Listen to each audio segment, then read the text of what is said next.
कहानी लतीफ़ा। दो लड़के कब्रिस्तान में रोज जाते थे। एक दिन किसी ने पुलिस को शिकायत लगा दी। पुलिस वाले आगे लड़कों को पकड़ लिया। एक लड़के से पूछा, तेरा नाम क्या है? लड़का बोला, मेरा नाम राजू है। पुलिस वाला बोला, इधर क्या कर रहा था? लड़का बोला, वो मैं बांसुरी बजा रहा था। पुलिस ने लड़के को छोड़ दिया। दूसरे लड़के से पूछा तो वो भी यही बोला, मैं बांसुरी बजा रहा था। पुलिस ने अगले दिन फिर इनको पकड़ लिया। साथ एक लड़की भी थी। लड़कों ने कल वाला जवाब भी दिया कि आज भी छुट्टी मिल जाएगी।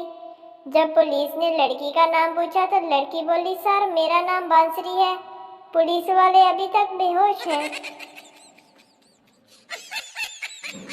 ईद के दिन शौहर बीवी से बोला, चलो बाहर खाना खाते हैं। बीवी बहुत खुश हो गई और बोली, मैं अभी रेडी होकर आती हूँ, आप आधा घंटा रुको। शौहर गुस्से से बोला, साली मैं बाहर सीन में खाना खाने की बात कर रहा हूँ। प्लीज चैनल को लाजमी सब्सक्राइब कर दे, शुक्रिया।